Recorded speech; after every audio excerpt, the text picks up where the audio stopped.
This is Cast of Wonders, the young adult fiction podcast featuring stories of the fantastic. Welcome. I'm Catherine Inskip, your editor and host. Episode 458 is our 31st Little Wonders collection. The theme of today's stories is acceptance. Rosie's Ghosts, by Sri Kripa Krishna Prasad, is a Cast of Wonders original. Sri Kripa Krishna Prasad is a writer hailing from near Toronto, Canada, who is metaphorically wandering the world, searching for purpose. She is deeply fond of reading and writing speculative fiction, especially fantasy, and is working on several stories to hopefully publish one day. She is an associate editor at Podcastle. Outside of writing, she is learning how to play the guitar, violin, and piano, daydreaming, and trying to motivate herself to finish any of the numerous projects she has going. You can find her on Twitter at Shriative, Sriative, where she tweets rarely but lurks in the shadows, casting her judgmental yet benevolent eye over the world. This story is narrated by Autumn Ivy. Autumn Ivy is a voice actor, model, cosplayer, Twitch streamer, and jack of all trades. Pseudopod fans may be interested in listening to the stories she's narrated for The Bone Collector. Go follow the links in the show notes for more of her work. And now, we've a tale to tell.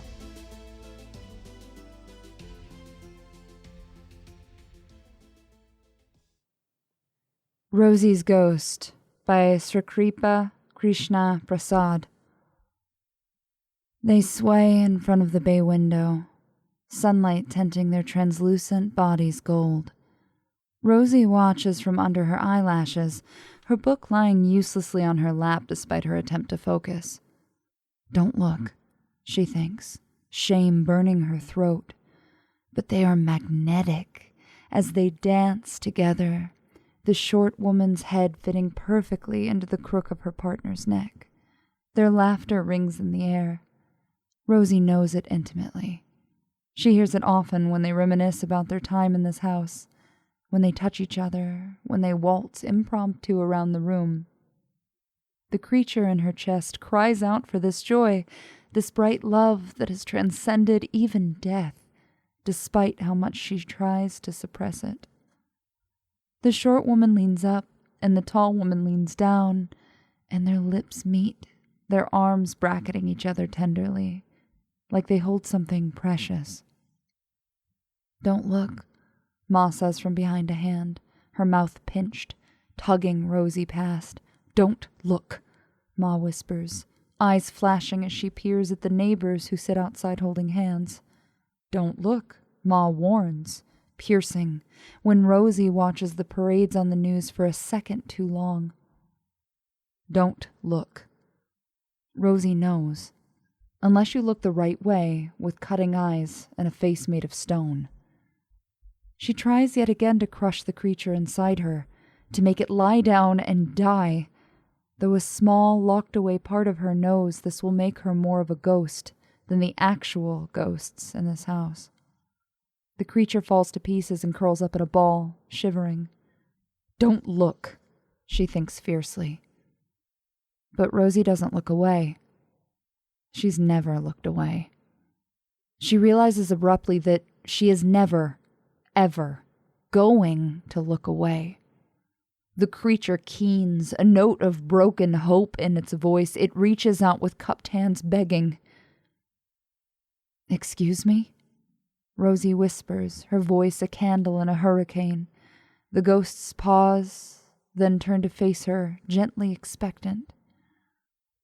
They've always known she can see them, she thinks, and she finds she isn't surprised. Maybe they're aware of her in the same way she is aware of them, the way she thinks people like them always recognize each other. Will you please tell me about... Her voice dies and she gestures between them, her hands trembling. Their smiles are achingly soft. What do you want to know? The tall one asks. There's only one answer to that.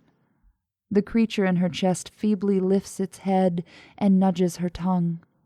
Rosie takes a deep breath and shatters the glass wall in her throat. Everything, she breathes. They surround her like pillars and begin to speak, their words filling the room with light. The creature slowly reaches its hand out through the space between her ribs, fingers shuddering and grasping and desperate. To the living, breathing love that hangs between the ghosts, it pulls that love close, and Rosie is still so afraid, but warm like she never has been. She closes her eyes and listens and allows herself to want. This story first came to our attention when it was submitted to our flash fiction contest last year. It wasn't one of the eventual winners, but it had a dreamy beauty and sense of yearning and becoming that we simply couldn't resist. Reading it, I feel my own heart fill with happiness alongside Rosie's. It can be hard to find the freedom to be ourselves, but it's always worth it.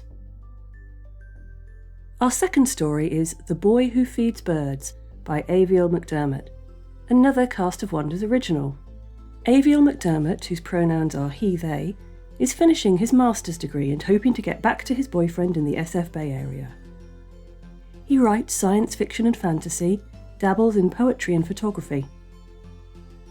He's published in All Worlds Wayfarer through Other Eyes, X Marks the Spot, a non-binary anthology, and issue 8 of The Elephant Ladder. You might find more of his works at transcenddragons.wordpress.com. You'll be able to read his novels after he manages to get one published. This story is narrated by A.J. Fitzwater. A.J. Fitzwater is stardust in your sneakers masquerading as a human from Christchurch, New Zealand. They are the author of the World War II shapeshift novella No Man's Land and lesbian capybara pirate escapades The Voyages of Sinrak the Dapper.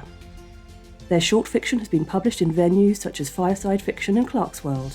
They attended Clarion in 2014. And now, we've another tale to tell.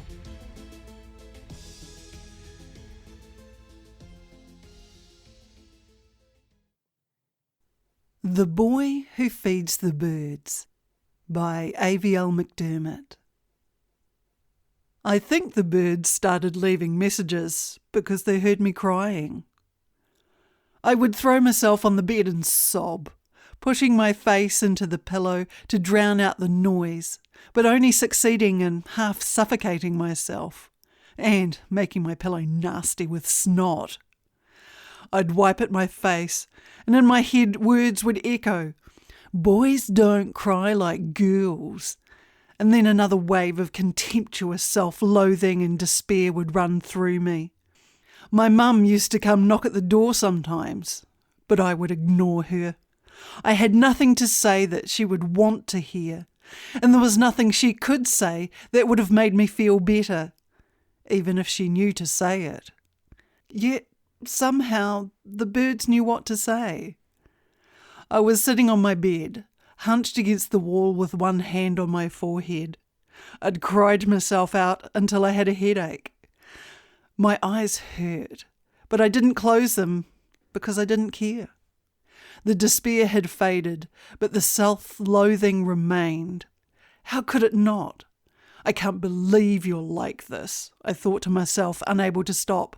What, do you think you deserve sympathy? Come on, you should... My disparaging litany was interrupted by a loud bird call at the window. There'd been some lovely twittering earlier, soft melodic noises coming from the small woods outside my house, but this was a massive croaking caw. I turned my sore eyes towards the window. My room was small, though I was lucky to have my own and not to have to share with my sister. It barely held room for my messy bed, a shelf of dusty childhood trophies and books I'd grown out of, and a desk I never used. In between my bed and desk was my favourite part of my room, my window, with its soft blue curtains and view out to the woods. It poured in light in the afternoon, and birdsong from the trees all day. That cry was a new noise, though. I was intrigued enough to drag myself out of bed to look through the window. There weren't any birds in immediate view, But there was something even more curious. There was a note set out in twigs on the windowsill. "Why do you cry, boy?" it read. Under it, more writing. "Why do you never leave out bread any more?" I stared at the words made of sticks. Then I looked out at the small woods. It might have been too small to count, even as woods. When I was young, it had seemed like a magical fairy tale forest right there for me. I'd stand at my windowsill and pretend it was a balcony, and I surveying my kingdom. The thought made me cringe. It was only a spot of trees on the suburban landscape, not even a full acre, dull as anything. There was no one out there. My room was on the second floor. There was no way to climb up, and the house was all sheer off-white paint on the outside. "Is someone there?" I called out. It had to be a prank. Birds couldn't write. Could they? I shook the thought out of my head, chiding myself for having it. I should have grown out of nonsense like that by now. This must have somehow been a prank from someone who heard me. I imagined it, and winced, clenching my fist, digging my fingernails into my palm. And what would you do if someone did hear you? The thoughts came to me unwanted. Cry about it? That's what you do, isn't it? I turned away, then hesitated, and looked back despite myself. I stared down at the words. How had they known? And who could have written them? I brushed the twigs off the sill and drew my curtains. But that night I smuggled my leftover bread up from dinner and left it out on the windowsill, just as I used to. The next day, when I got home from school, I accomplished my usual sob-fest, like the pathetic child I was, but I also saw that the bread was gone. I cried less and more quietly that day. I also found another note when I came up from dinner that night. We sing for you every day. Why do you still cry? Remember when you'd sing for us? I'd forgotten I'd used to sing for the birds. When I went to the park with my mother when I was small, she would sing. So when I fed the birds in the evening, crumbling my bread onto the sill, I would sing too. Except where she would sing actual songs, I would sing nonsense words about purple dragons and princess knights. Silly snippets of nonsense that I'd been too young to know were worthless. I was old enough now. I shook my head. Are you someone from school? I called out into the trees. Stop messing with me. I felt sheepish as soon as I'd said it, and hoped my family hadn't heard. No one from school bothered with me. I was simply invisible, the way everyone preferred. No one would come to my house and stage elaborate messages using childhood facts. The whole thing was probably some kind of hallucination. Another pathetic delusion, I muttered. Just like me. I looked back out into the sky, split at the horizon by creeping branches. I saw birds only through their movement, flitting from tree to tree. You want a song? I called out. Well, la-dee-da. The kid grows up and figures out that life's messed up. That's what it's about. I didn't really sing it, but I managed a sing-song rhythmic voice. My words were swallowed by the trees, and all the birds fell silent. It almost felt like someone out there really was listening. That feeling stayed with me as I looked out into the trees. Like I was raw and the world could hear me. For a moment, I felt as big as the forest, as full of bursting, scratching branches. Words poured out of me, fast and soft. I realised it's all stupid. Everything I am is stupid, I said. Why do I care so much? Why does it even matter? I get by, but it's not like it matters. No one else really cares. Why should I? I stopped for a moment, breathing hard. My eyes were tearing up again, and I hated it. I hated it. You know, I'm not really a boy, I said, closing my eyes and clenching my fists against the world, saying it to myself as much as the birds. I'm not a boy. I'm not a boy. Why can't I get it through my thick skull that I'm not a boy? Why did I have to care so much? I stayed there, just trying to manage my breath. Wind brushed against me, and for a moment I could have sworn I felt talons as tiny as twigs touch my fingers. When I opened my eyes, the message had changed. You told us you were a boy. It was a secret, but it's real. You're the boy who feeds the birds. The boy who feeds the birds. I played the words over again in my mind. I liked them. They gave my chest a funny, light feeling and made me want to smile for once.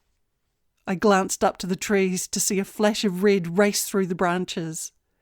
Crows with dark feathers shining in the fading sun settled on the upper branches. For a moment, a smile pulled at my lips, but hateful doubt still pushed against my mind. Maybe, I said. I brought extra bread that night and managed to sneak in a bit of carrot. I started talking to the birds again every day. They left me notes of the forest occasionally, about trees, rocks, migrations. They brought me a beautiful stone once. I spent less time crying and more time at the windowsill, singing rhymes to the birds. I knew it was stupid, but I found myself caring less and less about that. The notes the birds left me were not always hopeful. The weather is getting stranger every year. The winters are colder, the summers are hotter. The forest whittles away in size, and there is already so little of it. I stopped by the library and got books about birds, animals, forests, climates. They often ended on sad notes about all the species we're losing. The prospect for birds was growing even grimmer.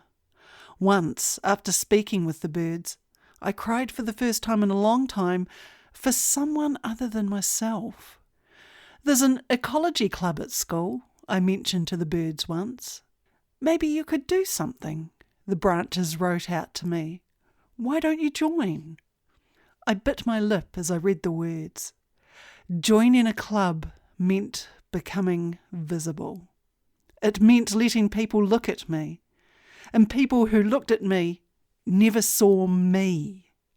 I put a hand on my hair. I hadn't cut it in a long time. My mum liked it long, and I hated myself for caring. I can't let people see me like this, I sang out to the trees that night. Then it's me they'll miss, because I don't really exist. You exist. You are the boy who feeds the birds. I found the word spelled out in crumbs that morning. Do what you need to exist. I spoke to my mother first. She was baffled, shocked, and I hated it. I hated the way she blinked at me like I wasn't speaking English. The birds know I'm a boy, I reminded myself. They can see me. And though it was painful to explain and watch her fumble through understanding, my mother loved me and was kind. I got a haircut the next week. I know the birds saw because they left black feathers at my window. The new clothes took longer. I replaced my wardrobe slowly. 3 different trips to the mall. I'd always hated clothes shopping, but now it was a relief looking at myself for the first time in the changing room mirror. It was almost worth the pinched face of my mother looking at the receipt after the checkout line. When I finally had fitting clothes and a haircut, I went to the ecology club. and introduce myself with my own name. I even went to a therapist. The crying went to weekly, to monthly, to yearly. Things weren't perfect. Many people didn't see me for me, and it still hurt, having to clarify myself. But I was no longer caged by the walls of fear that had held me so tight. Speaking pushed the pain outwards, where it couldn't calcify into self-loathing around my heart. But I never told anyone about the birds. They were my secret. I kept leaving bread. The messages kept coming until I left for college. "Are you ready to go?" they asked. "Do you hate me for leaving?" I sang. "Hate me like I hate myself for deceiving?" They replied in the morning, "Everything you have given has been gifts. We love you always. You never deceived anyone but yourself. Forgive." With the birds' stories in me, I flew away. I'm told that coming out can be a continual, ongoing process. There are barriers of assumptions and expectations, and even when you are met with acceptance, that isn't necessarily the end of the journey. Different social environments will bring their own unique challenges, and the person you choose to show to the world may not always be the same. Such decisions and the need to make them can be hard. I hope that one day we get to live in a world where things are different, where we can all spread the wings of who we are and fly swift and high as easily as breathing. Join us again soon. We love bringing you the best audio fiction week after week, but we can't do it without your support. Your donations pay our authors, our narrators, our servers and our staff. Please consider supporting us with a monthly donation through either PayPal or Patreon. You can also review us on Apple Podcasts, request us on Spotify, and consider the stories we publish for award consideration. There are lots of ways you can help. Join the discussion on the EA Forum, forum.escapeartist.net, or the EA Discord. Visit us on Twitter at Cast of Wonders. Come say hello. Cast of Wonders is a production of Escape Artists Incorporated and is brought to you by editor and host Catherine Inskip, assistant editors Andrew K. Ho and Carissa Sluss, associate editors Amy Brennan, Alicia Caparasso, William Haight Minor, Umera Hussain, Sean Proctor, Ray O, Susie Rodriguez, Emma Smales and Denise Sudell. Our art director is Alexis Goebel, our community manager is Denise Sudell, and our audio producer is Jeremy Carter. Our episodes are released under the Creative Commons Attribution Non-Commercial No Derivatives 4.0 International License. That means you can download or listen to the episode on any device you like, but you can't change it or sell it. The Little Wonders theme music is Neversus by Alexei Nov, available from Promo DJ or his Facebook page. Thank you for listening.